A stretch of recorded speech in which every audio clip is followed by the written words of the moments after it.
Welcome into KSU Nation, the best K-State and Big 12 podcast out there. I'm Stevie B. And I'm Kenny G. Joey T today. Oh, Joey T. We did not go over our intro at all. We should have done that. In today's podcast, we're going to be hanging out with Joe Tillery from his YouTube, talking about K-State's win 41-15 over Cincinnati. We're also going to give our Big 12 Week 13 recap and do our power rankings as well. Before we do that, though, Kenny, let them know about the sub button and the join button. Oh, man. We finally hit 1K subscribers. That's a huge milestone for people who don't know. And, man, the growth has been super fast. We are literally the fastest growing K-State Big 12 podcast that I'm aware of. And it's all thanks to you for hitting that subscribe button. And now we have another button.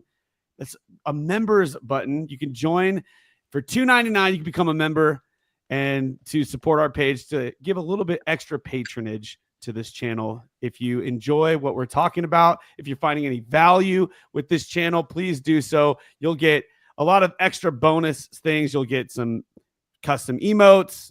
We'll get private streams going on. A whole bunch of stuff. It's really exciting. But we appreciate you guys so much for hitting the subscribe button, like button, commenting. We love the engagement as well. We just hope that you keep that going strong.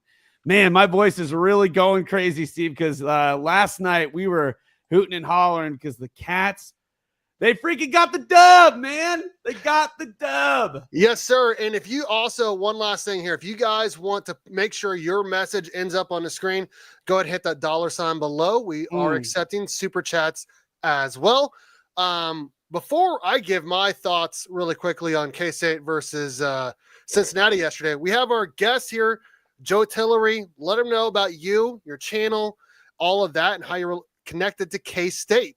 Yes, sir, fellas. Well, I appreciate, first of all, having you guys, letting me jump on with you guys. It's always a good time. And, what's really cool, I mean, there's so many different podcasts and YouTube channels and stuff dedicated not just to K-State, but, it feels like the Big 12 is such a select group of, true, ride or die influencer type people. And so for my case, I went to K-State, graduated in December of 22, and just love talking about the Cats, man. It's always been about the Cats. Same way you guys feel. It's just something I really enjoy doing. So I've got a YouTube channel over there. It's just my name, Joe Tillery. And you can check out whatever I'm talking about, primarily K-State basketball and football. But it's just awesome. It's a lot of great stuff over there. So be sure and check me out. But, man, it's super cool being here. It's cool, jumping in with you guys. I feel like just talking ball with people rather than just, talking by myself to a camera is such a nice 180. Every so often, it's a real nice change of pace. But that's all I got going on. So come check me out. Yeah, I've actually watched a few of your videos over the last couple months. You have some really good insight. You like to dig deep and do a lot of what if scenarios. I like that kind of stuff. Little hypothetical things here and there, which always gets the mind thinking. I like that kind of stuff. Sure. I like watching those videos. Thank you, man. I feel like it's just honestly, it's got a little bit easier to come up with different topics and stuff. It kind of stinks in the off season because you have to do so much managing of transfer portal, what's happening here, bigger storylines. But man, honestly, when you sit down, and you think about it, I work from home, so it's 6 hours a day. I'm just thinking about the Cats essentially. And it's what do I want to know? And the first topic there is usually something that you can run with for a few minutes. So I really enjoyed it, but I appreciate the kind words, man. Thank you. Absolutely. And, you are joining a very select group of individuals to join our channel. We've had Brian Hanley on. We've had John Kurtz on. We had Brett Hammer from BYU on. And then, of course, we have you on. So you are joining a great group of panelists for sure.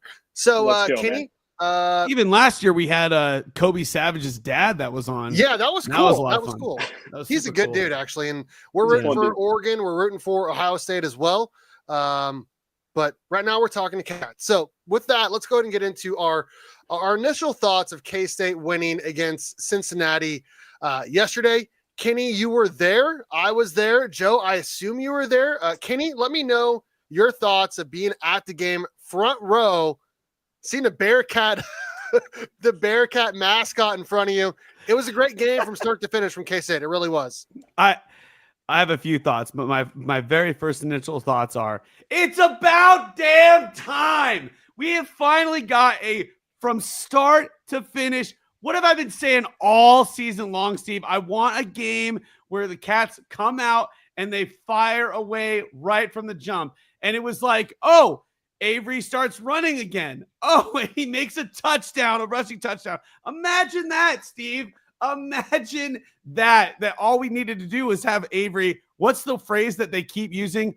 Cut loose. And it's like, oh, when you actually have a guy cut loose, that's the result we have. We actually have an offense that's actually that makes sense for our quarterback, that makes sense for the team and the weapons that we have.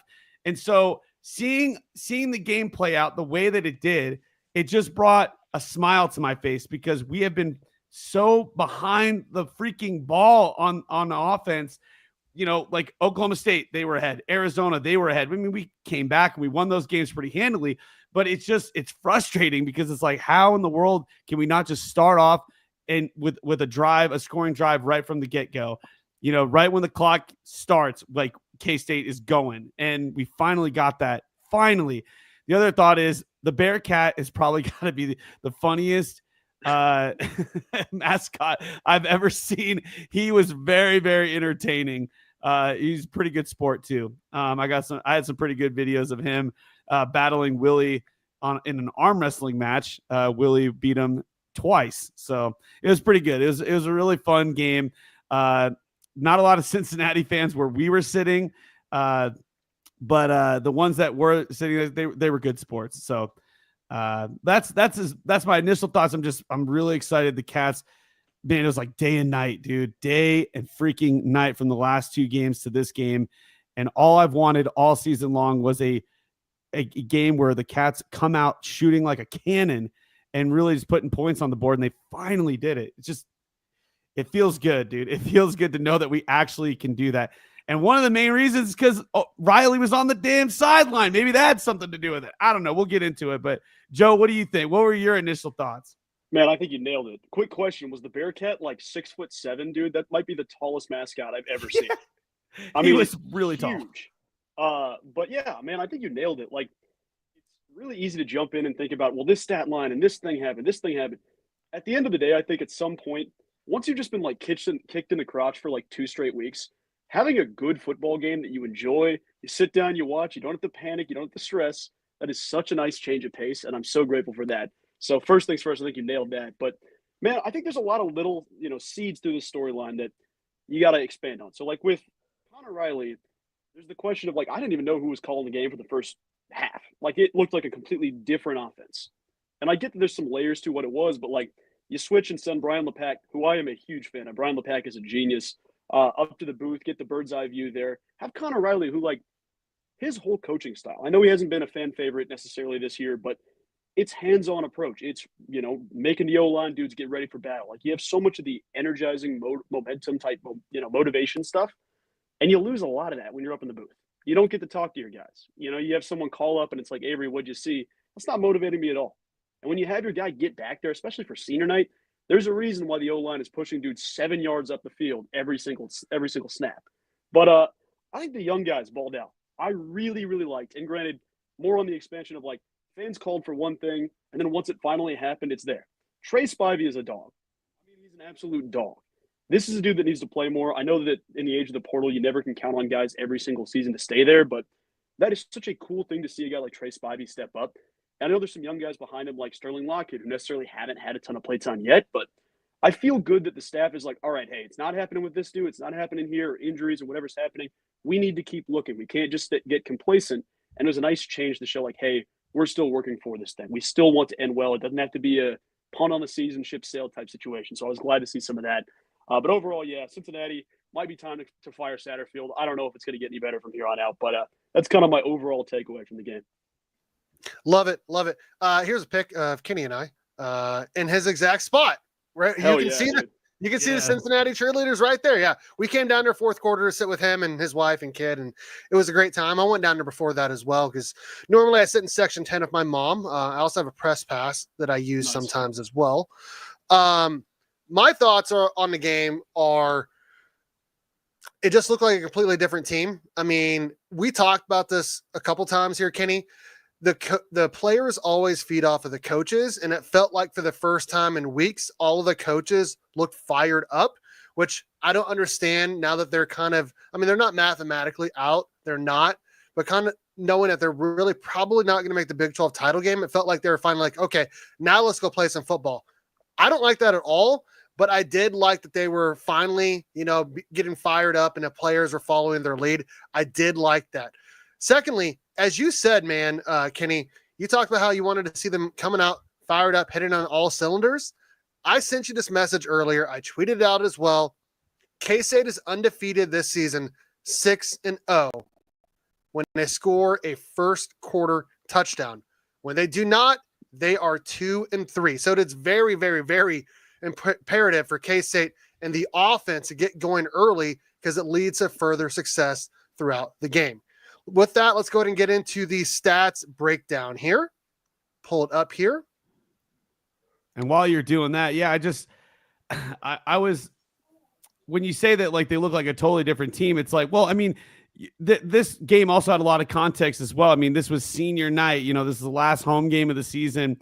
And I'm pretty sure the coaches had to instill a lot of importance on this game for those guys that have been there since the beginning of the Kleiman era. So, and they, of course, they wanted to come out and really fire on all cylinders as well. So there was a lot that was riding on this game. I hope that they can carry this on to next week's game and really just end the season with a solid note, not end it like they did last year. And they're going to want revenge for next week as well. But yeah, let's look at this. So we got Avery Johnson.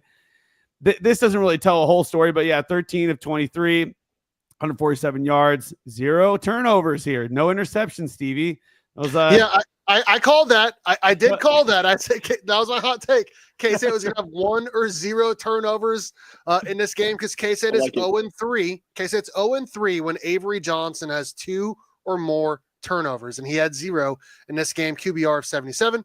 Right. Your guy, your favorite player, finally looked like himself again, Kenny. DJ Giddens, 15 carries, 143 yards, 2 touchdowns. And look at this. Avery Johnson, 10 carries, 72 yards, including the touchdown in the opening drive.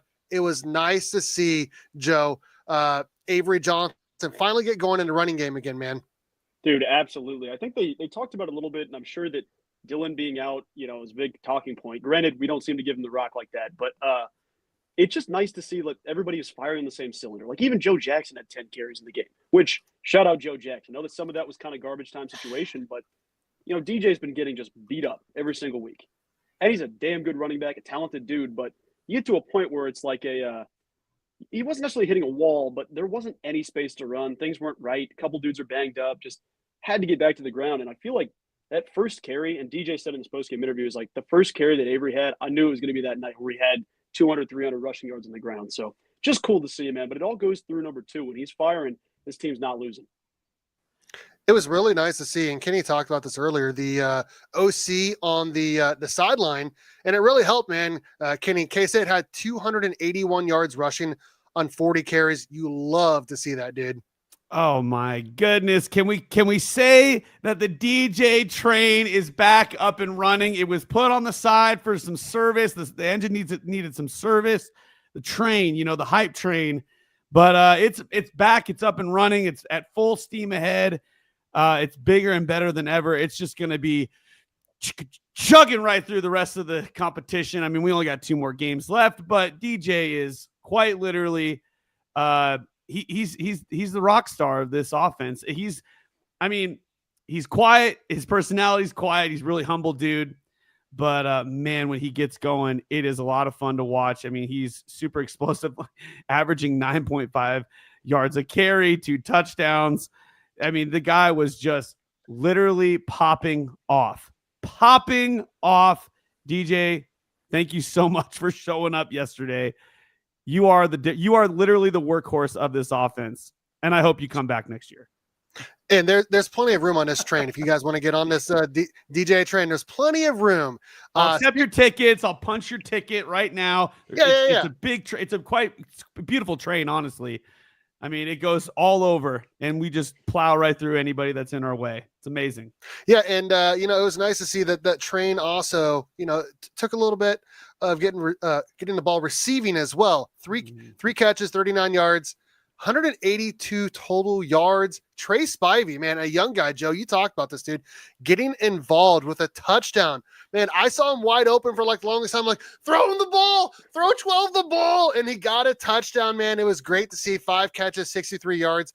Honestly, you kind of feel like, man, this guy should have been playing a lot more throughout the season.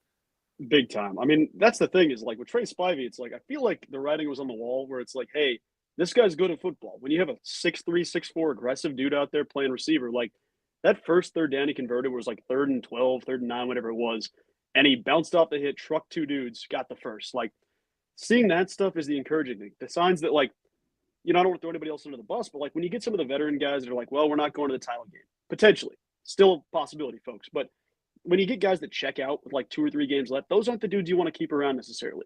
Trey Spivey isn't having any of that. The dude is there to play, and that's what you saw on Saturday.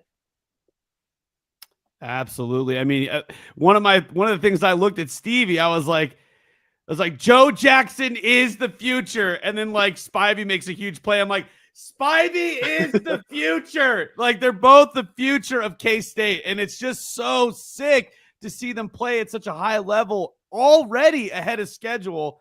I mean, it makes you excited. It's kind of what Chase Brown was like last year. We're like, oh, Jason's going to be the future, but he's really fallen off. And I don't know if that's just people. He's getting more attention from the DBs. He's getting a lot of attention from the DBs. Of course. He's our number 1 receiver. I get it. I understand completely.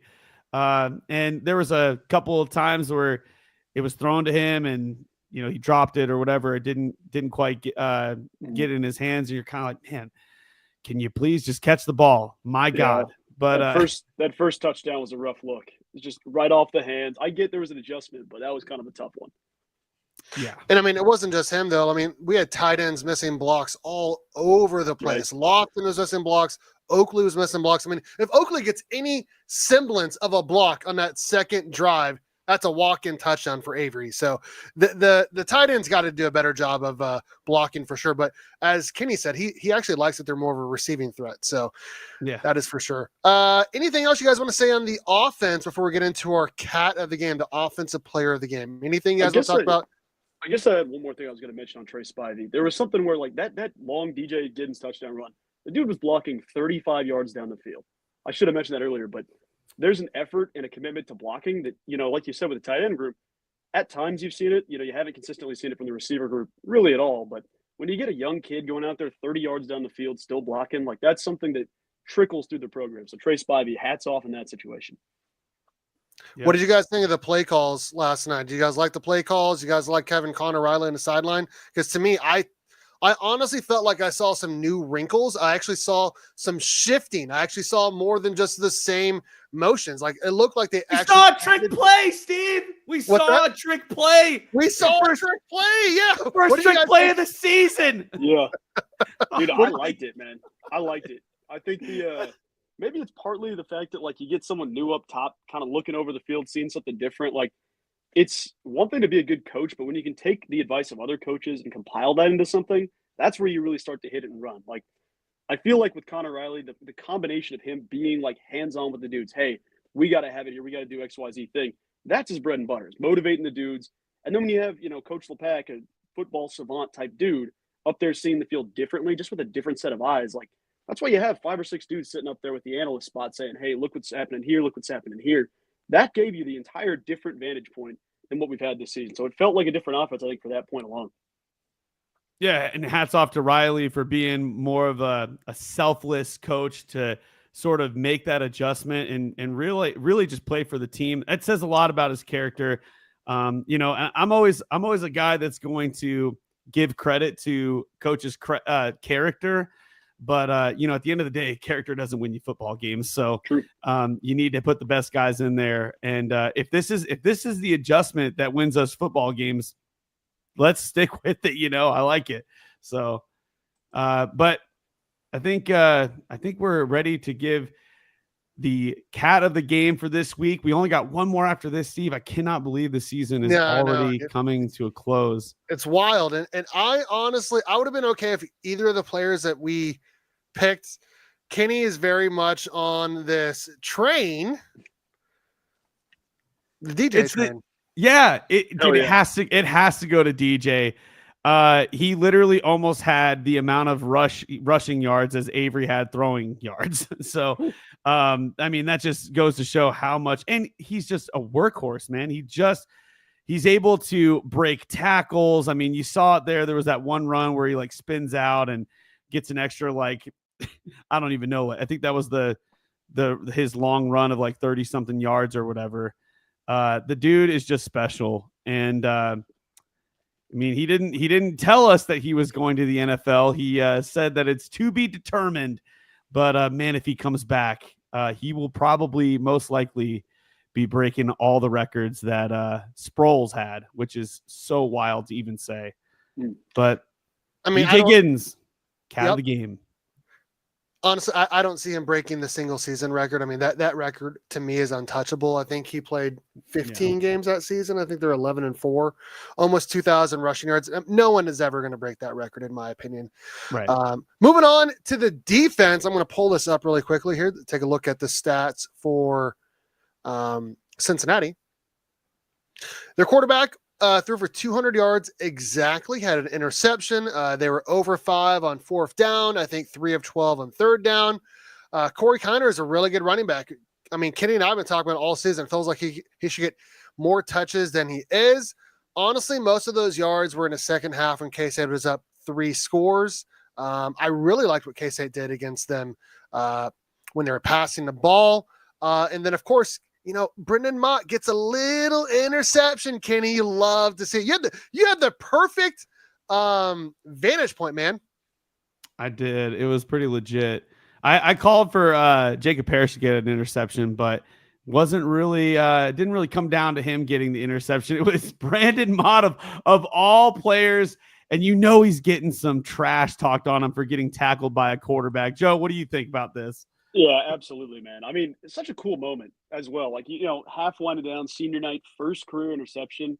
And it's not just like, you know, you transfer in for your senior. This is a dude that's been here 6 years. That is not going to happen again in college football unless it's someone that absolutely nobody wants. Like, nobody in the portal's tampering. That's not the way it's going to go anymore. Brendan Mott is elite, and he is special. And I got to admit, I was on the Brendan Mott train that I hope everybody succeeds, but I saw the young guys in the flash behind him, and I'm like, man, look at what we can do with some of the speed rush from Toby and this guy and this guy. Brendan Mott shut everybody in the country up. It said, don't forget about me. What a cool moment on senior night. Just a guy that's like a true program guy. I don't know how else to say it. That guy is a program guy. Yeah, he was on the scout team for the longest time. I mean, he never got his break until this year. And man, he is playing at such a high level. It's wild to see. And it's not just him. There were other people on special teams. I remember they brought in some people to run the ball back that were also scout team players. And then, you know, the coach decided to throw them in, and it looked like they had some freaking speed behind them. I'm like, all right. Mm-hmm. So like we actually have some pretty good talent in our scout team that could actually get promoted pretty soon in the future. I mean, it just looks like all around K-State's defense played lights out. It was a 3-and-out right off the jump after K-State went down and scored. And I think it was 3-and-out for a while. I think it was back-to-back 3-and-outs, actually. Yeah. Back-to-back 3-and-outs. That's what I was talking about, Steve. I said we need to score, then 3-and-out, then get the ball, score again. I'm like, that's what I wanted. And it was like Christmas came early. We'll just say that. Like, that's what I wanted for Christmas, and Christmas came early. You love to see it. You love to see it. And I just want to say, what did I call, Kenny? How many sacks did I call? 3. Did you say 3? Yeah. How many did K-State have? They had 4, Kenny. They had 4, Kenny. So I feel like I definitely won the hot takes, but you were closer on the score, man. I think, 35-21, and I said 31-21. Yeah, I mean, you definitely get the win there on the score. So anything else on the defense? Actually, I want to say something here. You got to talk about the dog, but yeah. Well, yeah, of course. VJ Payne, I feel like, has been pretty underrated because we've talked a lot about how bad the safeties have played throughout the season, and I feel like he's like the one safety that's actually playing pretty well. I feel like he leads the team in tackles every single game. He's got a couple of interceptions, including one against Shadur Sanders that probably honestly won the game because the very next drive they scored a touchdown. So I feel like VJ Payne is playing pretty darn well. If they can get a couple other safeties to go with him next year, I'm feeling pretty good about the defense. I really am. They also forget that he's a super young guy too. I mean, like our DBs are a very young group. Even though I say that, I think Jacob Parrish is an absolute unit. Every time there was a fourth down, they kept trying to throw to Parrish. I'm like, what are you doing? He's our best cornerback. Like, are you an idiot? But they didn't learn their lesson. They kept doing it over and over. I don't know did you see that, Joe? Yeah, that first third down stop on 3rd and 10, and it's like burned into my mind right now. The first 3 and out they had, where they throw Jacob Parrish bats it down, tosses the strap. But you look at Joe Klanderman's reaction to that, literally 5 feet away from the play, and he's jumping and he's so fired up. Like, that was like a whole different level of excitement just to see that first, hey, we're getting off the field, let's get the ball to the offense. Like, that's when I knew. I was like, all right, Jacob Parrish is not playing around tonight. Do not throw at the man. He's going to take you down. Yeah, it was a good night for Jacob Parrish in the secondary. Like, you have your lapses with Jordan Riley and you have your lapses with Keenan Garber, obviously. But, like, man, VJ Payne is such an underrated player. And the fact that he's only a junior feels crazy to me. There's some, like, Jacob Parrish being a junior is crazy to me. Is he a junior or senior? Am I crazy? He's a junior. He's a junior. Both VJ Payne and Jacob Parrish are juniors. That's and insane. Austin Romaine is a sophomore, and he's the best defensive so player good. we got. He's probably the best linebacker in the Big 12. I think he's still good.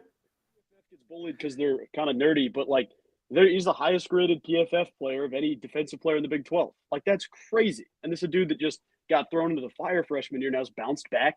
Love the upside for that. Des Purnell's young. I mean, you got dudes on this defense that are going to step in and step up. That's no lie. I mean, again, I'm making the t-shirt merch line.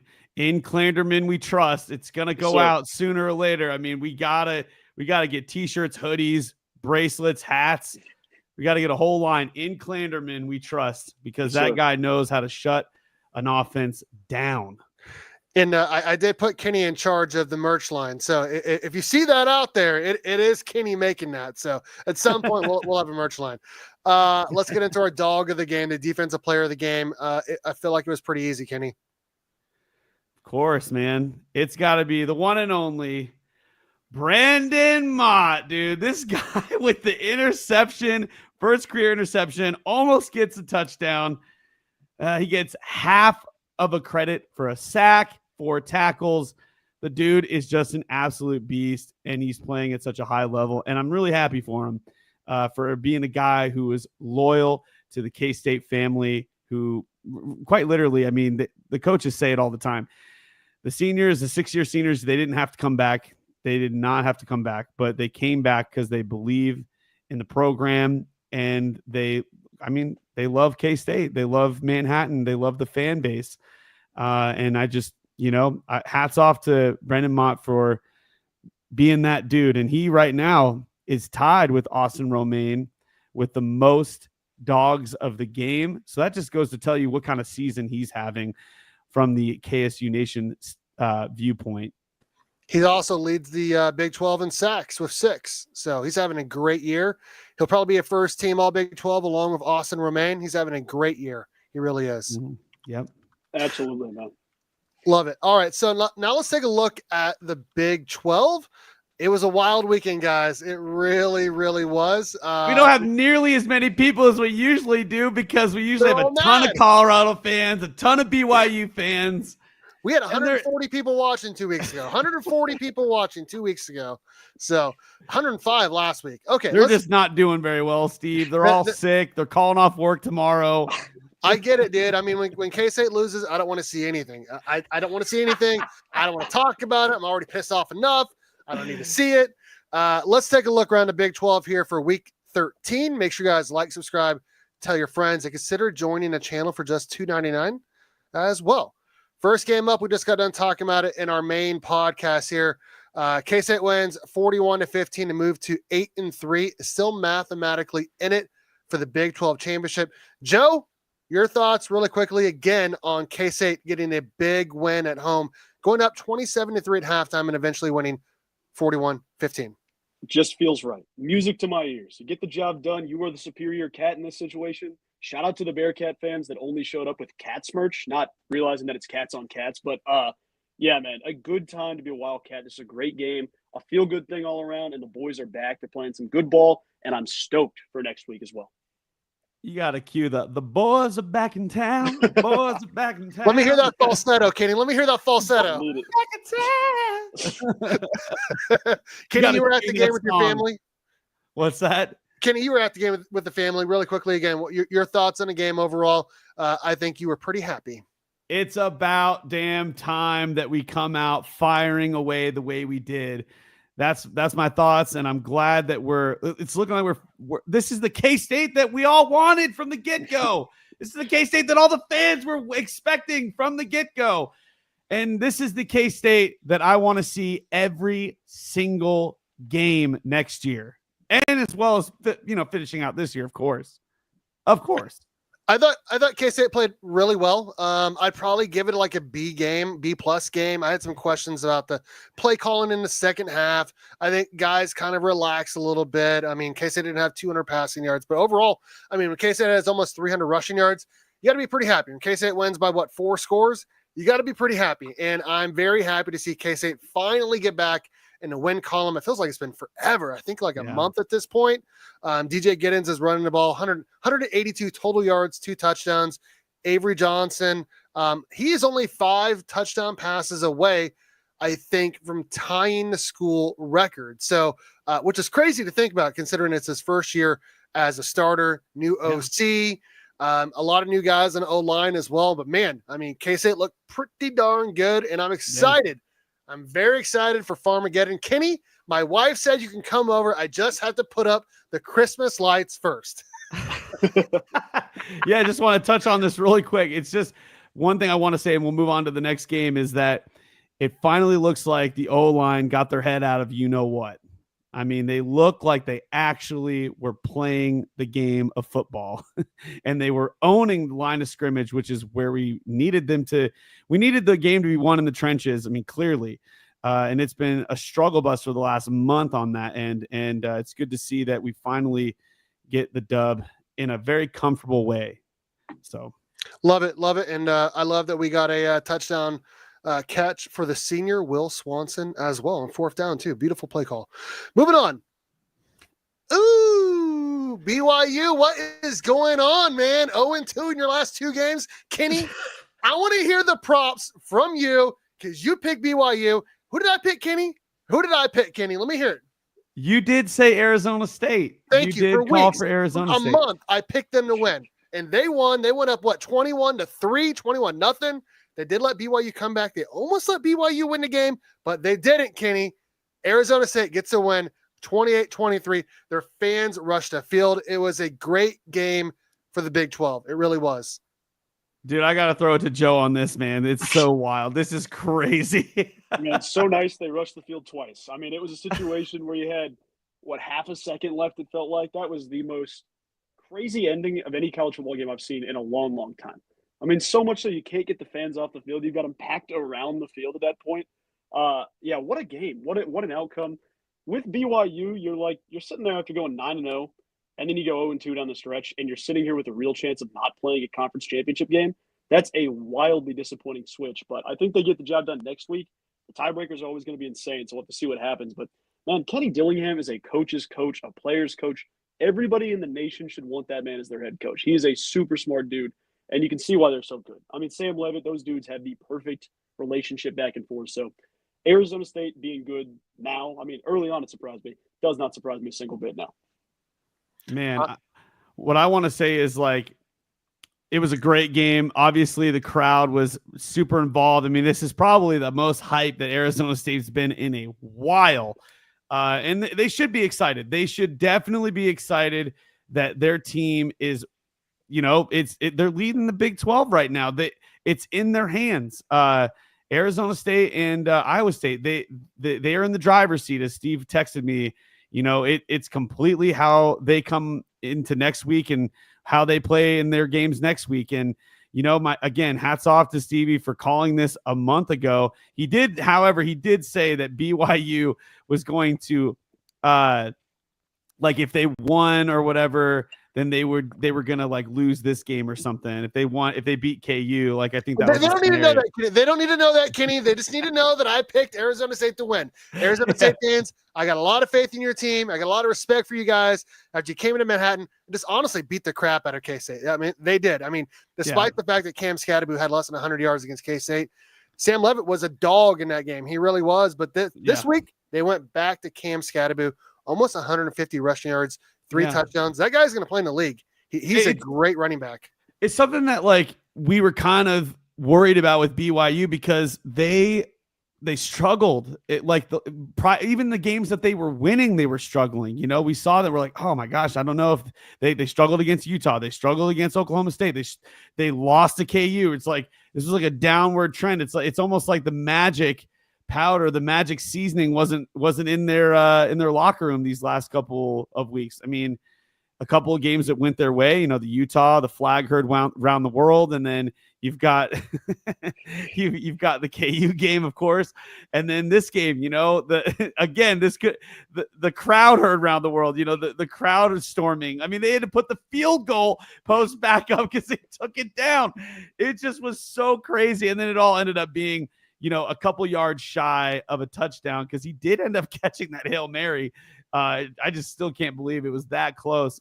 But hats off to Arizona State. What do they say? Forks up, right? I mean, you guys definitely deserve it. Kenny Dillingham not only has the best first name in the world, but he should quite literally be up for Coach of the Year. I mean, if he's not in high consideration, I don't know who else would be. I feel like he should win it, but I feel like Coach Prime is going to win it for 2 reasons. Number 1, his name is huge. And number 2, because they have a great quarterback as well, Travis Hunter as well. There's a lot of star power with that team. Right. And they did go 4-8 last year, but I do agree. I think Kenny Dillingham should win it. Joe, I want to ask you this question. Was this the best game in the Big 12 this season? Because it feels like there's been a lot of really, really, really good games. Is this the best one this season? Man, that's hard. I think when BYU and Iowa State were on that undefeated stretch, where they both in the same week came down to game-winning drives with 7 seconds left getting in the end zone. I think it was UCF, Iowa State, and then BYU and Oklahoma State. Granted, UCF and Oklahoma State aren't that great, but oh my goodness, down the stretch, that's crazy. This game, there's just so much more pressure. There's so much more. I don't even know how to describe it, but there's so much more about this game right now. But I'd probably lean back on the former in that because I do think that, it wasn't necessarily peak BYU you've seen. I thought the K-State Colorado game was incredible too. So there's a lot of stuff that I could put in contention. It's definitely a top 5 game. I agree. I think it's a top 5 game as well. It's one of them. I feel like what might set it apart from a few others and raise it up is the fact that it's later in the season. The implications are crazy. I mean, honestly, this felt like an elimination game. Whoever lost is probably not going to Arlington. And we'll talk about that in our next segment. But man, this was a really, really good game. And shout out to Arizona State for getting up to 9-2, man. 9 wins this season, Kenny. I'd like to throw a game in the ring, my hat in the ring. If this game was actually this week, Baylor versus Colorado, that game would have been insane. I agree. That's crazy to think about, man, because Baylor's gotten so much better since then, and Colorado is obviously very good as well, man. That's a really, really good take there, man. It really is. Yep. Good win, Arizona State. Actually, that's a great segue, Kenny, because you just got done talking about Colorado here. Both of us picked them to win this game, but I think both of us kind of felt like KU could possibly still pull the upset. But man, they're giant killers. What are they? I saw the stat. It was first time the first that team ever in. Yeah, the first time in FBS history that a team with a losing record has beaten 3 ranked teams in a row. It's crazy. Why does it have to be KU? I want to tell a quick story because I think this is true. I want to click on the box score here really quickly. KU has a punter who's from Australia. His family flew up to watch him play on senior day. How many times do you guys think he punted? Let me guess, 0. 0 punts. They came all the way from Australia to watch him stand on the sidelines. Shout out to Colorado's defense for never getting a stop in this game, man. Colorado, what happened, man? What happened, dude? Joe, what did you think of this game? Man, I got to say it. I was in on Kansas for this one. I didn't think Colorado's winning this game. I know they're a damn good football team or a darn good football team, but you get to a point where it's like, you look at the teams, Kansas is tailor-made to beat Colorado. Their run game is so hard to stop. They are creative offensively. Their secondary, obviously, I think it's a top 2, top 3 unit in the Big 12, and Colorado's receivers are incredible. This is the team that will go toe-to-toe with you. Like, Colorado, if you want to win this game, you run the football because KU can't stop anybody. They couldn't. They just cannot run the football. Like, they cannot to a T. And I get the idea of, like, you've got the best player in college football in Travis Hunter, but KU is, like, tailor-made to beat him. Devin Neal has a field day in this game. I mean, dang near 300 total yards of offense in this game. The dude put up a ton. Just a talented dude and a talented team. I know they stunk for the first 6 weeks, but that's got to just be some mental, some coaching thing where it's like, whatever it is, we're a good enough team to win. We just don't have the right mentality in the locker room. But you kind of felt down the stretch that this team's figured out who they are. I think they beat Baylor next week. I think they're bowl bound here soon. For me, it was I didn't want to pick KU to win. I think it was just more of me being salty about that team. And, and because of the fact that because we lost to Arizona State and our chances were basically almost out of reach. I mean, we've been sort of flirting with the phrase, we can still have a chance all podcast long, but technically we can still have a chance. But I didn't think it was even possible for this scenario to play out the way it did. But now that KU has actually, basically ruined the Big 12, I remember seeing a quote that, because KU season went to hell, they're going to bring the whole Big 12 down with them. And they've been pretty successful in that, just taking down all the giants, the giant slayers of the conference. I mean, KU gets it done in pretty dominant fashion. And they're always like Jalen Daniels. I mean, he's sort of like that guy that just goes for the big explosive play, and they're an explosive play kind of team. And it just, the coin just kept hitting heads for them. And so it's wild, KU. I can't believe it. I cannot believe it, but it is. What do you say, Steve? I mean, like, Colorado, you guys dropped the ball. I got some stuff to say. So all Colorado fans, which, by the way, thank you guys so much for watching and commenting and giving us crap.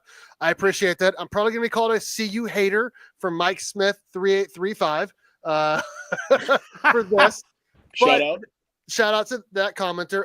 But we heard all week about how good their run defense was and how good they were ever since the K-State game and all of that. And, Joe hit it right on the head, man. They could not stop KU's run game. 37 carries for Devin Neal. 37 carries for Devin Neal. 207 rushing yards, 3 touchdowns. And yeah, I mean, that offense is, it's a crazy fun offense to watch as long as you're not playing against it. But when you are, my God, it can be very frustrating. They were doing all sorts of stuff. And, one other thing I want to say is that Jalen Daniels went through senior night. So it kind of feels like he's probably going to hit the portal next year, kind of do what Will Howard did and try to make some money, play for a bigger school possibly. Because honestly, all the big players for KU are leaving. So it makes sense. But this is a big win for KU. Big loss for Colorado too, because like you said earlier, man, Arizona State and Iowa State are really in the driver's seat. If they win next week, they're in. BYU and Colorado are out. And you did a whole video, Kenny, 1,100 views on it just from like 2 or 3 days ago about all the chaos in the Big 12 and how important it was for Colorado to win this game. And they did not win, Kenny. Yeah, I said, if you guys win, you're in the best spot. If you lose, it puts you in quite literally the worst position to get to a path to, to win or to get to Arlington. And if you guys haven't seen that video, please go check it out. I think it's titled Big 12 title, worst case scenarios. But you kind of already hit on Iowa State, being in the driver's seat. And I think we should just move right along. I mean, we've put enough salt on the wound for Colorado. They're going to be talking about the whole, I'll say, well, actually, hold on, Steve. Scroll right back up. I know a lot of Colorado fans are going to be talking about the crazy, knee tackle. I've seen so many comments about how dirty that tackle was on Shedeur. But did you see Shedeur shoving 2 refs? How in the world do you get away with that? That's crazy. I've seen those videos on YouTube where like the crazy ejections or whatever. And that's when somebody like just says something to the ref that's a little off. He like ejected from the game. I've even seen some where they shove the ref or whatever and he gets thrown out of the game. He shoved 2 refs and he's still in the game. I was like, whoa, how does that happen? How in the world? Joe, did you see that? I didn't see that, but my brain always goes back to Shiloh, where I'm like, man, that was a really dirty hit. I'll give it to you. 100% dirty hit. Guy could have been ejected very easily. But you also have a dude that's a human missile himself that's just like, anytime anyone's running too high, he's going straight for the leg. It's like Shiloh Sanders isn't like the exact make and model of consistency when it comes to player safety. So you kind of get a little bit of the, dude, it's football. It sucks, and it's dirty hit. You can't eliminate that from football. You got to move on. Yes, it should have been flagged. Didn't they pick up the flag on that, I think? No. It was. I'm talking about the KU defender that, like, when Shedeur threw the ball, he came right in and took out Shedeur's legs or whatever.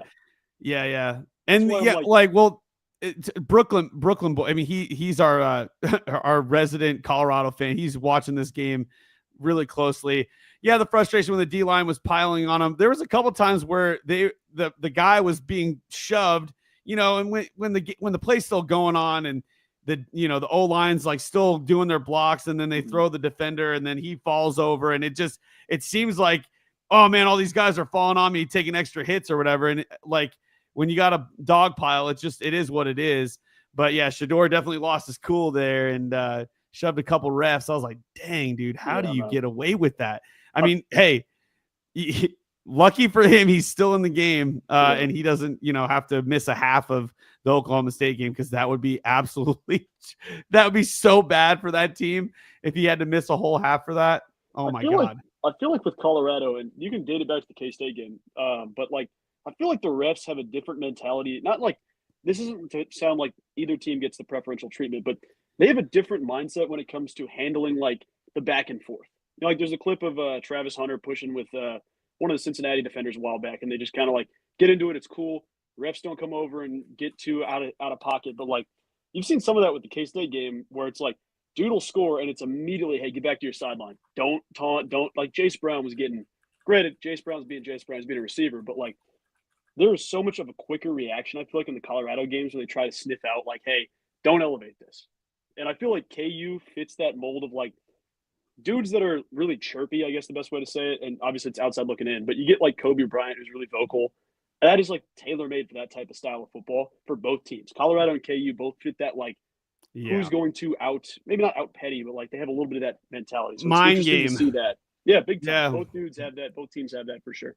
Trying to get that little edge, always trying to get the edge over, and hey, that's just football, I mean, it's a physical game. All right. And I'll just say that, like dirty hits are going to happen all the time. And, if they get called, and it makes sense. But if they don't get called, then it is what it is. But we do need to move on here, Kenny. Let's move on. Iowa State gets a big win at Utah. And Utah fans, where's all this trash talk now, man? You guys thought you'd run the Big 12. Thought you go undefeated. And what happens? You guys miss a bowl game, losing at home 31-28. Your kicker misses the game tying field goal. Kenny, I think you said you thought it was actually better for the Big 12 if Iowa State lost. Is that right? No. Well, I thought I thought this is what you said last time when I was talking to you about it. Well, it was like if Iowa State loses and Colorado and BU won, then it would clinch the Big 12 playoff game or clinch the Big 12 title game. It would instantly be BYU and Colorado if Iowa State lost to Utah. But because everyone lost and Iowa State won, now we're in the doomsday scenario where we could have 4 7-2 teams, or even all the way to like 8 6-3 teams. I mean, that's where we're at now, which is absurd to even think about. But that's where we're at in the Big 12. That's why it's the best conference. Joe, does this game, like, how do you feel about this game for K-State, like, for next week? Like, does this give you more hope or less hope for K-State winning Farmageddon here in 2024 following Iowa State's 31-28 win at Utah? It definitely gives me more hope, but I wouldn't say it makes me feel much different than I did going into the week. I think it's more so what K-State did in their game. But with Iowa State, like, they've got some defensive injuries that are issues. There's no running from that. Their quarterback play, I mean, Rocco Beck, I think, has been a stud, but he's also had his young moments where it's like, man, what are we doing? And you saw that earlier, the pick 6 against Utah. Like, I don't know that I feel about Iowa State the same way I would trying to play against BYU or Colorado or Arizona State again. Like, Iowa State is kind of in this bracket, and granted, we're probably in a similar bracket where it's like you literally have no idea what you're going to get. This could be a playoff contending team, or it could be a team that, you know, makes a bowl game at 6-6. I feel more about the latter right now, but I think K-State, I think I saw it was like a 2-point favorite for Iowa State in Ames for the early line, and I was like, man, I almost feel like K-State wins this game outright, but we'll see what happens there. But I feel pretty good about our chances, especially like with last year. That is what planted the seeds for this game. You have so much more motivation. Like, same way you lost on senior night, it also helps now that you get to get revenge for senior night this week and then Iowa State next week. And then there's a lot of other stuff with that, but I feel pretty good about it. Well, and also to hit on a little bit of that game, because you're looking forward a little bit, Iowa State is like ranked 15th out of 16 teams in the rush defense. And what does K-State like to do? You just saw it on full display yesterday. We like to run the ball, and we're pretty dang good at it. And so Iowa State's not really geared to stop what we are really good at doing best. So they're going to have their hands full for sure with all the threats that we have. And with the injuries that you just talked about, I mean, it's like, well, what do you do? You know, what do you do when K-State's rolling into town? But with Iowa State and Utah, you know, Utah, what did they lose, like 7 in a row now? Like, this is 7 straight losses. I don't think I think I saw a stat that said the last time that's happened was 38 years ago or something like that, which is wild. That is so wild. That's older. That record's older than I am. Okay. So that's pretty insane. Iowa State, they are in position to finally break their school record for the first time ever, getting 10 wins in the regular season. I called it weeks ago. They're going to do it. I mean, it wasn't Wow. like a big call or anything, but no faith, Steve. You got no faith in the Cats. I said it weeks ago. I'm not saying it's going to happen this week. I called it when they're undefeated. Hopefully it happens for them in the bowl game. But yeah, I agree with what you guys are saying. Actually, I honestly feel like Iowa State is not going to be able to stop K-State's running game, and K-State's going to have a really difficult time stopping Iowa State's passing game. I think it's going to be a pretty high-scoring game. I really do. Speaking of high-scoring games, you got two. You got two coming up. We got 2 coming up. I don't want to spend too much time on either one. TCU wins big 49-28 against Arizona. It almost feels like the Arizona Wildcats have given up, Joe. It really does. I think they kind of have. I don't think there's any way around that. I think next week they're going to have the most energy they've had since, week 3 against K-State. Like, there's not a ton of juice there anymore. I think a lot of the guys have already turned their back on Brent Brennan. Could it fix itself? Sure. But that $10 million buyout is not looking too good, I will say.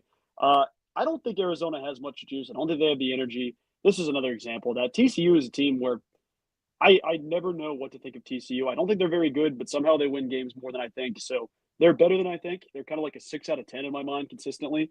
But with Arizona, it's just beating a dead horse at this point, fellas. We got to just simulate the last week, get to practice. You know what I mean? Let's figure this out.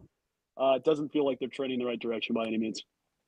TCU, what a turnaround from the beginning of the season with that horrendous loss to UCF. And, you know, all the other games that they had. I can't remember all of them, but they gave up 66 to SMU, and they also lost at home. They lost at home to Houston. So, yeah, this is a great turnaround for them and Sonny Dykes. Yeah, trying to keep their coach alive. It's them, Texas Tech, West Virginia. They're all trying to keep their coach in the position to, and Baylor too. And all those teams are doing such a good job of making sure their coach stays. But congratulations TCU on a big win. You and I both called this, man. Like Arizona just has not been that team this year. It's embarrassing. But in order for K-State to make it to the title game, we have to have Arizona create a miracle and beat their in-state rival next week. I don't know if that's possible, but it's not going to happen. But hopefully they're more motivated than they were this week because they did not look motivated at all. Yeah. So. T-Mac legacy game. That's right. I love T-Mac. He's going to be great in the NFL. A couple more games, man. It feels like there's so many games here. Let's try to move through these pretty quickly here. Yeah. This is a really high-scoring game. This is a typical Big 12 game. Oklahoma State was throwing everything out. Like the whole kitchen sink was out there. Ollie Gordon, 3 touchdowns, even threw the ball as well on a trick play. It was a really fun game to watch, but Texas Tech comes out with the win, 56-48, Kenny. 104. Who had the over on the 104 there? You hate to bet the under in that one. You have to bet the over when Texas Tech is playing. You just have to bet the over. Crazy how high scoring this is. But little bit of life in Oklahoma State's offense, which has been abysmal. But Texas Tech again, they're just that team that's just gonna have a high scoring game every single week. It seems like, and hats off to them for coming out with a dub here in this crazy shootout. It looks like, it was just back and forth all game long. But Texas Tech, the Red Raiders, Mahomes' alma mater, comes out with a dub. Hey, the Alan Bowman Bowl. Oh, you're right. That's right. Yeah. Bowman. Yep. Shout out Alan Bowman. That guy's as old as I am, and I'm 37. So that dude, as a personality, that dude rocks, man. He is so funny. Just isn't quite working out on the football field. So one day he's gonna have a killer personality. He's like a barstool dude. I'm a Team Alan Bowman guy for that second career to kick off. He's gonna be like Will Compton out there at Barstool. So moving on here, we picked West Virginia to win this game. Yep. Easy. The reason why, because West Virginia is good at stopping the run, and UCF, that's all they really got. They cannot throw a forward pass. They cannot throw a forward pass. Dylan Risk is better than their other quarterbacks, but man, they played 4 quarterbacks at this point in the season. So crazy. And he did throw for 172 yards. My guess is he probably just threw to RJ Harvey and he would just run, So I think it's, West Virginia, they're a solid team. We call them the gatekeepers on KSU Nation. They're right there in the middle of the pack. So they're doing what they do best, and they're beating the teams that they ought to beat and losing to the teams they ought to lose to. So there's the gatekeeper. They're still mathematically in it to go to Arlington, Joe. Yeah. They're still in a scenario. There's a scenario where if we have 7, 6, and 3 teams, it's West Virginia versus K-State. Dude, insane. That would be such a disappointing championship game for everybody that's not a K-State fan. Yeah, I think. Neil Brown wins the games he's supposed to, loses the games he's also supposed to. So it fits that mold as well. So Neil Brown gets a dub when he's expected to. Yes, sir. Moving on here. Last game, Baylor gets a win 20-10 at Houston. I think this is just more frustration for K-State fans because Houston hasn't won a game since beating K-State, and they don't look good on offense. They scored 3 points on offense. They had a pick 6. But, man, I guess if you're looking on the other side, Baylor's look pretty good. They have, and they honestly should be 8-3 and 6-2 in the Big 12 and right in the mix. But, man, Dave Aranda's really figured out something for his Baylor Bears, Kenny. He really has. Yeah, again, Houston making its living on defense. You would think that Baylor would put up a little bit more points on this, but, again, Baylor's coming up huge. Houston is ahead of schedule, man. They're so ahead of schedule with their team, and they're going to – that's kind of been the storyline for their team this year is that no one ever thought that they would get as many wins as they have already. And they're just, and not only that, but the teams they got it from nonetheless, so it's just, it's frustrating. Yeah, Steve, you said it, they're finding ways to lose a lot of their games now, but too bad they couldn't do it against K-State. They had to beat us that game. They just had to win. That feels game. like it was more K-State losing than Houston winning to me, but of course, that's neither here or there. So of course. Yeah, I agree. I think Willie Fritz can coach. I mean, plain and simple, that dude's a good football coach. How long he'll be in Houston, I'm not too sure. I know he's kind of an older dude. But realistically, when they get firing on all cylinders, you get some veteran dudes in that room, they're going to be a good football team 2 or 3 years from now. But Baylor, yeah, I was not a Dave Aranda truther. I was not. And I don't know. I mean, I still probably wouldn't call myself a Dave Aranda guy, but I do think that he's had such a nice bounce back to relevance. And I feel like Baylor has like positive juice for the first time in 2 years. I agree. And that's a look around the Big 12 for week 13. So much longer because it's 8 games we got to go through. No one was on a bye this week. I do want to pull this up really quickly. This is from, I don't know how long ago. What time is it? Where is it? 5:50. Oh, this is from 18 minutes ago. Robbie Schultz, thanks for having Mr. Tillery on. Yes, we've been trying to get him on for a while, actually. Unfortunately, all three of us work different jobs and different schedules. And with one of us working the third shift, not me. Yeah, it's me. Yeah. I actually go to work in, 6 hours. So yeah, we try to make it work. We try to make it work. And thankfully, finally, we got Joe Tillery on to talk some cats. So yes, sir. We have 2 more things we're going to talk about before we get out of here. Let me see if I can pull this up. Is this everybody's favorite part of the show, Steve? This is everyone's favorite part of the show. This is the Big 12 Power Rankings post week 13. That's right. And you come to KSU Nation because I think we're the first. The first YouTube that does their power rankings this early. Yep. Here we go. We got to put. This is the current standings based off of the Big 12 Sports website. I think it's pretty obvious who should be 16 for all of us. I'm just going to go ahead and put it in there. I'm not even going to ask. Joe. Colorado. I just kidding. Oklahoma State 16 for all of us, right? Like that's pretty obvious. Yes. 15. What do you guys got? I'm going Utah. Utah as well. I got no problem with Utah at 15 either. In fact, I think both of us had Utah at 15 a week ago, Kenny. So that's right. What do you got at 13? I think I got to put Arizona there. I agree. And the reason why I'm going to say this is because they got their stuff beat in by UCF, like 2 or 3 weeks ago. And that's who. Well, if you're Pete Mundo, it's the door's blown off. If the door's blown off. If you're Stevie, you get the brake speed off. The brake speed off you. Joe, what do you got at 14? I've also got Arizona. I thought about it for a sec. I think it's Arizona. It's tough for me to justify putting them one spot higher. Okay. What do you guys got at 13? I'm gonna put UCF. I know you always go back and forth with this one, Steve, but I just said it at 13. I'm going to, even though I actually kind of feel like Houston could go there. You always do that. You always put UCF in 12 and Houston in 13, but you've switched today. I did. Go Houston, I think. I think if it came to it, I think UCF would be favored in the matchup. And that's the logical roll with here, I suppose. Okay. Well, you know what? I'm switching it. You talked me into it. I'm not gonna switch. UCF at 12. I'm putting Houston at 12. Houston at 12 for me. Okay. And UCF for me. Okay. All right. All these teams suck. So, respectfully. Fans.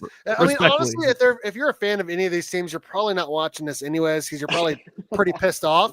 So, really, this power rankings is for the top half of the league. So, unless you're a masochist, then you're definitely watching this if you're an Oklahoma State fan. Yeah, I'm gonna jump the gun here. Cincinnati looked terrible against K-State. Got their brake speed off of them. Cincinnati 11. I got to come up with my own phrase. Yeah, Cincinnati's 11. They completely got bent over by K-State. I like that one. We should run with that one. Oh, that's it. I'll also go Cincinnati. I don't think I'm ready to get too different here yet. Okay. All right. What do you guys got at number 10. This is where it gets tough. Do we put Texas Tech in here, or do we put West Virginia in here? This is the hard part. Man, I mean, who would win if they played each other? I don't think they played each other this year, have they? I have a bad take, folks. I'm ready for this. I've decided my bad take's coming out now. Okay. Well, shoot. You can't put TCU in there. I know. You know what? No. I think I'm gonna go West Virginia here. Oh, I think I'm gonna go West Virginia here. I thought about it. Didn't want to switch it. Oh, I think I want to put Texas Tech in there just because of how sloppy they are. I think West Virginia is a little bit more clean. I'm going to go West Virginia, even though they should be the gatekeepers, only because I feel like if Texas Tech and West Virginia played, I think Texas Tech would win the game. Mm-hmm. So, yeah, maybe. I'm going to go Texas Tech at 9, though. Yeah, it's going to be swapped. It's going to be swapped for me. Okay. This is where my bad take comes out. I think Texas Tech beats TCU. I think they played the other week, and it was just not great in the end, that stretch down there. I think with a healthy Baron Morton, I think this team beats TCU. So I'm going to go TCU at 9. TCU fans don't hate me, but if you do, I apologize. I like it. I dig it. Yeah, I mean, I got TCU 8. Yep, TCU at 8 for me. And I'll go Tech 8. There we go. Yeah, I mean, we have a lot of similarities, a lot of differences as well, though. So, top 7. I've held off long enough. I cannot put a team with a losing record in the top 6. It has to be KU at number 7. It has to be. I mean, I know there are giant killers right now that, first team with the losing record. Just stop right there. They have a losing record. I don't want to hear anything else. They have a losing record. They are certainly playing like the number 1 team in the conference, but their record for the year is not the number 1 team in the conference. No, obviously they don't have a path to even get to the title game, and if they lose, they're not even going to get to a bowl game. So I think you have to put them at number 7. It feels off to put them at number 7 because of the way that the recency bias and the record that they just broke. The record holding me back, though. That's why. I totally understand the logic there and agree with it 100%. My only theory is that I think there's a very real situation that KU is actually playing as the best team in the league, could beat anybody right now. I'm going to hold off on KU 1 slot. I'm going to toss Baylor here, I think, at 7. Whoa! Baylor! Been demoted to number 7. I would say that Baylor and KU are playing the best football right now. I'm doing it. I think they're a good football team. I don't doubt that they could beat some of the teams in the top. I do think that realistically the next 6 teams are probably going to beat Baylor in my mind. Do I think there's a reality that Baylor is off a weird fluky game against a K-State or an Arizona State? I do, but I feel more confident. 9 times out of 10, I feel like this is where Baylor slots in my mind. Okay, I dig it. All right. I got Baylor at 6. I think they end KU season next week. I'm calling it right now. They're going to beat KU. Their run is over. Baylor is on the rise right now. They should be what's their record? 7-4. They should be 8-3. They should be 8-3. So I think KU might actually beat Baylor. As crazy as that sounds, I just think they're playing a little bit better. Can I swap my 7 and 6? We don't have a script. KSU Nation, we don't have a script here, okay? We're doing this off the cuff, all right? See, that's exactly what I'm talking about. I'll go KU at 6 because I think KU beats Baylor next week. I think right now they're, after starting, horrible for 6 games, they are now currently a team of destiny. If the destiny is just to make a bowl game, I will take KU to get to bowl eligibility this week. Love it. Love it. Moving on to the top 5. This is where things are going to get interesting. The comments are going to get real interesting. That's right. BYU.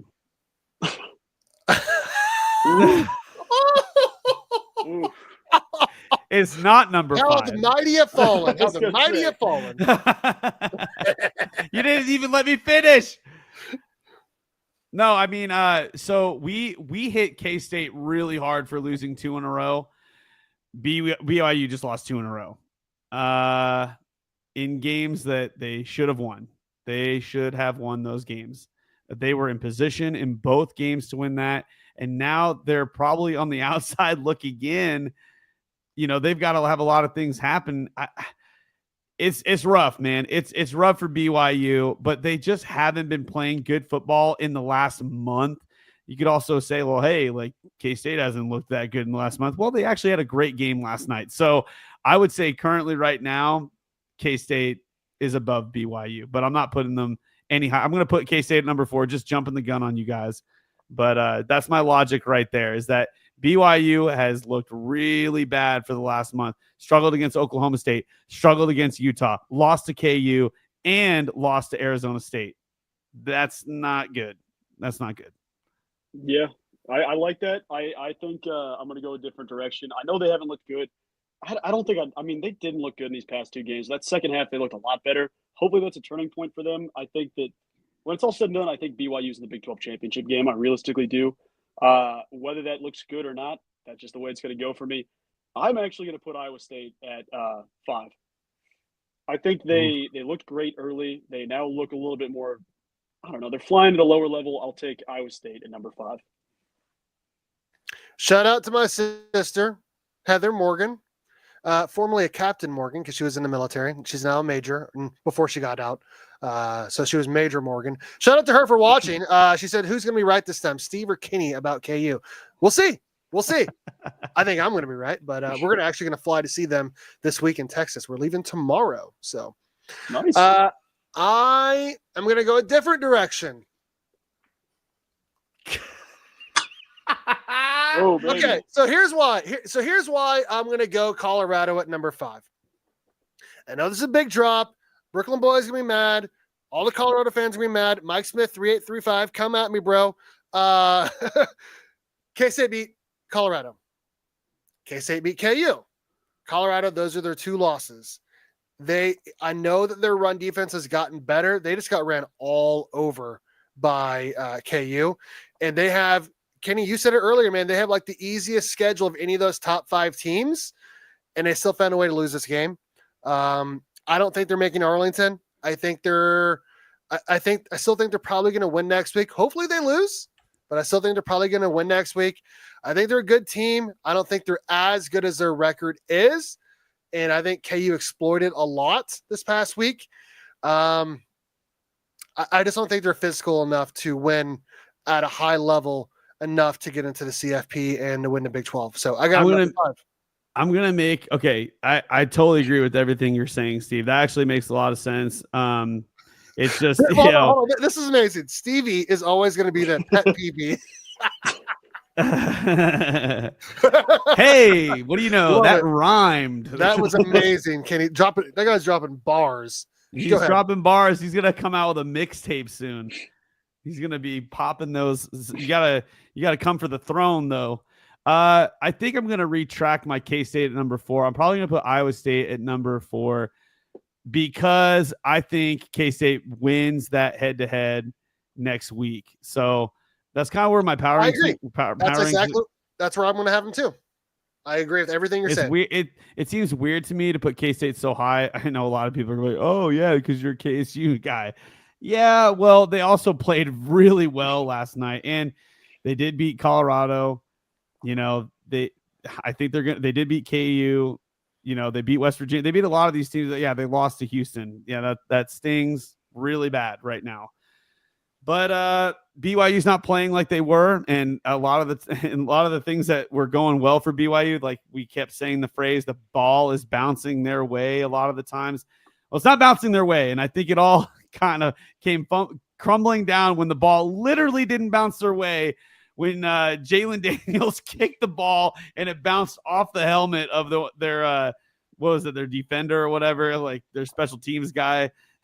That when that ball didn't bounce their way, it's like the whole world started going, like the pendulum was swinging the other way. And now it's looking like Arizona State is the team of destiny now, because both teams had like arguably the best storyline, and it looks like Arizona has the better storyline now for BYU. It sucks that it had to happen at the very end of the season, right at the finish line. But that's my number 4. Where do you got, Joe? It hurts me to do it. I'm putting the Cats at 4. I think realistically, I love the Cats. I think they win next week. Oh, we lost him. Oh. No, he's here. He's here. I'm here. I got lost. I had to do that. I had to do it. I had to put him number 4. Sorry. That was a joke. That was a joke. That was you? I totally did that. I totally did that because he put him number 4. Hey, I'm being a realist this time. I think as much as I love the Cats, and I think they'd beat anybody just in the, hell yeah factor of it. But like realistically, I think if you line up with Colorado again, you probably lose the game. I mean, if you play like last night, it's a different game for every single team. But I still think Colorado beats you if you line up at a neutral field currently. I also don't know the entire health of Avery still. He looked a lot better last night, but I don't know if we're entirely out of the woods of beating Colorado or BYU again. Maybe BYU because they haven't looked great, but I'm going to go with the Cats at 4. Again, we didn't even beat them the first time. I had to do that. I thought it was funny. No, that was great. I disagree. I disagree with almost everything you said. I think the Cats would still beat Colorado. I really do. K-State's too physical for them. They've showed, that they're a better team at Colorado earlier in the year. Like I said, Colorado's had, the easiest schedule of the top 5 teams. I've held off long enough. I am going to put K-State at number 3. And here's why. K-State lost at BYU. They lost to Arizona State at home. BYU's 2 losses are what? But because of a punt by a quarterback, and then a loss at Arizona State by just a couple points, right? I know they fell down by a lot, but I'm going to jump the gun here. I know I'm going 2 spots here. It's pretty obvious. 3 spots, actually, I guess. I got process K-State of elimination here. Obviously, I have K-State number 3. I think they're going to beat Iowa State. They already beat Colorado. I think they beat Baylor. They already beat KU. I just think that they're the best of those other teams that are not BYU or Arizona State. I think those are the 2 best teams in the Big 12 right now, and Arizona State is definitely playing like it. So I got K-State number 3. Kenny, what do you got? Well, I agree with what you said about K-State being more of a physical team than Colorado. K-State beat Colorado. They're better at rushing the quarterback than most teams. They have the best rush defense, so you're not going to be able to run against K-State at all. But that's not what hurts K-State. It's their pass, and Travis Hunter and Jimmy Horn also got out of the game pretty early against K-State. Our cornerbacks got hurt as well. I think a lot of people forget that. And Avery also went out with an injury. I think a lot of people forget that too. And that's basically the core of our offense is Avery running. Even though I think we're back to that form, I still think that Colorado, given that it's way later in the season and they have quite literally looked like the best team in the Big 12, even though they just lost to KU, I think Colorado's better than K-State. I think it's K-State, Colorado, Arizona State, in my opinion. I almost removed you from the stream too. Well, you have Arizona State 1. What's your 2? Colorado? 2 is Colorado. This is what I think the title game is going to be. I think it's going to be Colorado, Arizona State. Now, I understand that there's a lot of things that have to happen for Colorado in order for them to get to the Big 12 championship game. K-State's got to lose to Iowa State, and I have that not working out already. And then they have something else that they have to have 2 things that happen or something like that. But we got Brooklyn boy that approves. I just feel like the weapons on Colorado are just a cut above the weapons that we have in our secondary. Who won the game, Kenny? Well, K-State won the game. It was early though. Who won the game? We watched it at my house. Yeah, the Cats won. Yeah, that's why I have him ahead of Colorado. But I agree. I see what you're saying because their players got hurt. I get it. I get it. Joe? Yeah, I got Colorado 3, BYU 2. I don't feel great about that, but I do think that they're going to get up in the title game, so I'll stick with that mentality. BYU 2, Arizona State 1. It's going to be a rematch. You and Stevie have a rematch. Got a rematch going. Actually, it's going to be Cats in the Big 12 championship game, winning it all. But yeah, actually, I'm glad you brought that up. There are 256 possible outcomes based off of this next weekend's game. Wowee. Iowa State has the best chance, according to whoever made this. They're losing. They're losing next week. They're losing to the Cats, obviously. Arizona State, I feel like, has the best chance to win and get to Arlington. And then BYU, and then Colorado, and then K-State. So 20 possible championship matchups. Wow, that is crazy. Percentages are based on a number of outcomes that include a team reaching the championship game. Wow. That's crazy. But yeah, I think Arizona State's definitely getting to Arlington, and I do agree. I think it'll be Arizona State and BYU. Joe and I are almost on the same wavelength.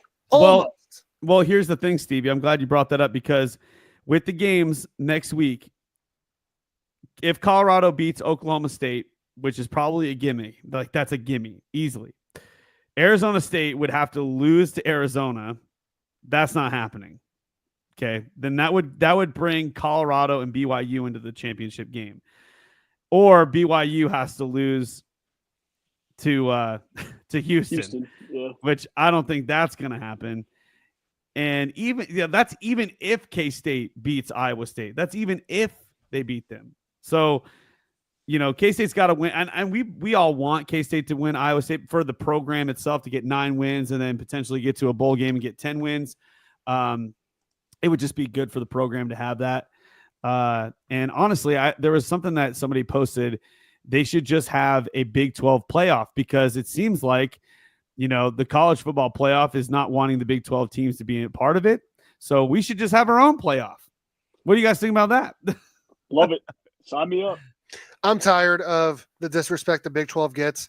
When other teams win in the SEC, it's such a deep conference. But when it happens in the Big 12, that conference sucks. So I agree, Kenny. I mean, it feels like, we should just do our own with the ACC and everyone else. And the Big 12. It pisses me off. It really does. It really pisses me off. They got the Big 10 and the SEC doing their own thing. Let's do our own thing with the ACC. Why not? And I hate the Big 10, because there are teams outside of Ohio State and Oregon suck, honestly. 100%. Yeah. I think the Big Ten's even getting a little bit of that backhanded SEC bias too, which is kind of interesting. But that's just the way it goes. It's the way it goes, where one person's like, "Hey, we're friends, right?" And then it's like one person does something crazy, and the other's like, "Yeah, I don't need you anymore, man. I'm past this." That's exactly what the SEC is doing. So whatever. They all suck. It is what it is. Shout out to Alabama for getting their butts whooped by former Big 12 team Oklahoma. So shout out. They're the worst team in the SEC, and they yeah. But that is the power rankings in the Big 12 post week 13. Wow. Last segment here. We'll do it in less than 5 minutes. K-State got a big win against GW, George Washington, the other day. They actually looked like that was the best half of basketball I had seen this season. Maybe they were just, before this, they were just trying to get to the Virgin Islands or whatever. But man, they looked really good in the first half. GW made a run in the second half, and Coleman Hawkins hit a big 3, Joe. He did, and K-State responded and got a 12-point win. It was really nice to see. Really nice to see the Cats start winning some basketball games. You said it, man. I mean, it felt so good just to feel good about basketball. We didn't get that much last year. There were select isolated moments, like the Baylor game was awesome. Some of the overtime stuff, obviously some of them against whatever it was, the early teams that were just awful, didn't feel so great. But the point I think that you're seeing now with K-State basketball, something similar to like that 2022-23 team, where you go away to the Baja Mar Championship, whichever that tournament was in the preseason or early season, the non-con. Teams come together when you step away from basketball. And I don't think that's always represented across every coaching staff. When you do the home and home series and you don't do the big tournaments, like when you can say, all right, there's a lot of pressure in our fan base. There's a lot of pressure to go perform. I'm making XYZ amount of money. This guy's doing this. How do we all come together? When you can just say, all right, man, we're here to play basketball, have some fun. Let's cut loose, have some fun. I feel like you bond so much more as a team, and that stuff always shows in the court. I mean, that's why you've seen some of the tandem. Like, I always felt like Max Jones and Max Jones and Brennan Hausen are very close. They're roommates. You can see the chemistry on the court. But then you get situations where you get like Coleman Hawkins or, whoever else you want to say. Chor hasn't been up to full speed yet, but he's going to be a dog. But I like to see what I'm seeing. I think tonight's going to be a tough game regardless. Liberty's a good basketball team, but I'm excited to see the Cats back on track. Yeah, I didn't have any faith. I actually called them to lose that first game just based upon what I had seen recently. By 10. Yeah, by like Crazy. 10 points. Or 8. Yeah, it was 8, actually. It was 8 points. It was something. It was I just didn't have any faith because you saw the effort and I'm happy to be wrong in this scenario. And I even though I called them to lose, I said to Steve, I was like, "Oh, preseason hot take, K-State's going back to the Elite Eight," but I don't think that's gonna happen. I would like to make it to the dance, but I don't know if it's going to happen. I think a lot of it has to do with the players, actually caring about winning games for K-State. We get, when you get the transfer portal, it's always like you have to look at everybody that comes in with a little bit like a squinty eye. Like, do you really care about this school? Do you care about this program? I know you came from Villanova, or you came from whatever school it was, and you had all the you were recruited there, like you had all the the culture and everything drilled into you and the passion for that school, but then things didn't work out. And now you're wanting to find something new. And now all of a sudden you're wanting to play for a school like K-State, you're in the Big 12. It's like basically the SEC for basketball. You should be excited to be playing for the Big 12, but it's K-State, it's not KU, it's not Baylor, it's not Houston. It's like, are you really going to be excited to play? And I think a lot of that has to do with the coaching staff. And I've always said that I'm a huge Coach Tang fan. I think he's one of the best individuals that we have, one of the best leaders we have in K-State sports in general. And I think if there's anybody that can get the mindset of a player in the right direction, I think it's him. And it's going to come down to gelling together and really coming together as a unit and figuring out what works for them. Because again, I don't know what makes these players tick. And, the coach has to figure that out. Why should they care about winning games for K-State? They just collected a paycheck. They should be happy with just that. But maybe it's like, hey, if you don't play good, then no one in the pros are going to want you. So you might as well play good here. I don't know. Maybe that should be the incentive. Like, yeah, you got a paycheck. If you want to keep getting paychecks, maybe you should put a little effort into it. I don't know. I feel like the issue with K-State so far this season has really been there's no established leaders. I mean, when you hit the portal for 8-9 guys every single year, everyone that comes in thinks they're going to be the guy, right? Like that first season for Tang, he had Marquise Noel, right? Everyone knew he was the leader. He was the guy that was returning.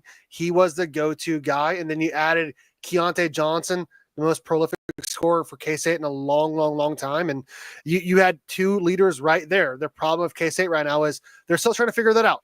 Like I said, when you go to the portal for that many players, it's going to be really tough to start the season. I think we're starting to see a little bit more from Doug McDaniel. I don't know what happened with him and coach. I don't know why he didn't play earlier in the week, last week, but you're starting to see what he can do with his hand on a basketball against LSU, against GW. And I really hope we continue that tonight against Liberty. I know they're a really good team. K-State's favored by 3.5. We're going to do a quick score prediction, and then we're going to get out of here. I got K-State winning 75-70, covering a spread, winning, getting to the championship game. Kenny, what do you got? I think this is going to be a lot closer. I think it's going to be I'm not covering the spread. It's going to be like I'm going to call 74-73. Is that an overtime? Is Tang going to keep being undefeated in overtime games? No. No OT. Okay. Yeah. I've got Cats 73, Liberty, 65. I think the Cats get the job done semi-convincingly. I think that you're going to see more. You're going to see more from Achor. He's going to play more than 6 minutes because of the foul situation. But we're approaching a point where I think the dudes like Coleman Hawkins are starting to get caught up to speed. And I do think he's at a point where, the speed hasn't been there necessarily. He didn't play basketball all summer. I feel like he's approaching that. 8-10 games in, I feel like this is going to be a really good basketball team. So I'll stick with it. Cats get it done, 73, Liberty 65. Well, I definitely hope so. I want to have confidence. I want to be – I'm always more of an optimistic person on this channel, but man, it was not looking like I should be taking the optimistic view in the first few games that we've had. It just looked abysmal. Having fans boo you on the court is not a good sign. And especially this early, that's not a good sign. Usually people give you the benefit of the doubt and hope to see what the season can hold, but right from the jump, it was not looking good. So I hope you're right, man. I hope you're definitely right. Before we get out of here, Joe, let them know what you're doing on your channel. I'm going to try to add your link to your channel below for anyone watching on the Rewind. Yes, sir. So I make videos kind of just recapping what's going on, K-State football, K-State basketball. Should have something for tomorrow. We'll see how that plays out, whether it's basketball or football. But kind of just talking a lot about, I'm sure there'll be a lot of playoff scenario stuff talked about this week. I'm sure there's some K-State recruiting news for football happening today, actually. So good stuff going there.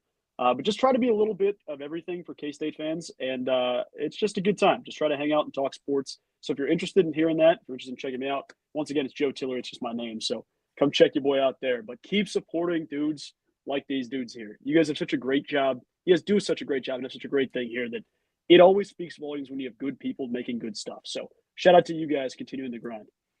Oh, appreciate that. We appreciate that. And like I always like to say, I mean, we have 2 K-State degrees between us, so obviously we're big K-State fans. Yes, we don't tell them who has actual degrees, but between us, we do have 2 K-State degrees. Yes, he's not lying with that statement. That's why when I always say like we're the fastest growing that I'm aware of, I mean, like, of course, how could I know anybody else's growth? I only know my own growth. So, but yeah, Joe, kind words from you, man. We really appreciate it. And we hope to get you back on the channel for another show. Hopefully it doesn't take as long as the first time did. We had to line up the schedules just right. But, we have a lot of really cool ideas for videos. And I know that I don't know if there's like anything specific like that you have coming out in general. I know you say you do a lot of brainstorming. Is there a cool piece of content we should be on the lookout for, or is it just week to week with you? I don't know. It's a good question. I'm always excited a little bit for the transfer portal, as evil as that sounds. I'm always excited for that. I'm going to try to do, I'm kind of on this wave for trying to do daily-ish videos. As far as topics go, nothing too crazy coming out soon, but I'm going to try to attack the transfer portal a little bit differently this year. So something to keep the eyes out when the portal starts opening up here in December. Just want to ask you one more question, and then we'll let you get out. Did you happen to see that Manhattan versus Derby game? I did not see. Oh, I saw some stuff on Twitter. I didn't see much about the game, but I saw JJ Dunnigan put up a good stat line for that one. Whew. He had an interception. He did, and I think he led all the receivers in receiving as well. Shout out to Manhattan Indians. I'm a former Indian myself. Let's go. Fall 2005, we went 8-3. We lost to the eventual state champions Hutch. I was all league honorable mention in the Centennial League. Played every year. Love Joe Schartz. He was the OC. He came in my junior year. Now he's a head coach doing big things. Beat Derby. I didn't think they were going to win, but they really did. I watched the whole game. They were the bigger, faster, stronger, more physical team. Derby's got a ton of speed, but Manhattan won the game because they were so physical. And, they got a rematch against Gardner Edgerton in the 6A title game on Friday. So good luck to them. So, yep. Shout out to Manhattan, the K-State high school. Yeah, for real, right? The K-State high school, in town high school. I mean, we're a college town, but there is a high school in this college town, and they're making moves as well, and they're really putting up the stats. And you just love to see. I mean, I'm sure those K-State guys are looking in their backyard to see what could possibly come up to the program. I mean, it's always nice to have a good high school in your backyard. So it's good stuff. Good stuff from the Indians. But with all that being said, all the craziness, it was a long show, but it was a fun show, Stevie and Joe. I think there's just one last thing that we have to do. We have to say it. We end every show the same way. And that is go Big 12 Cats. And go Cats! Woo! Down in Purple.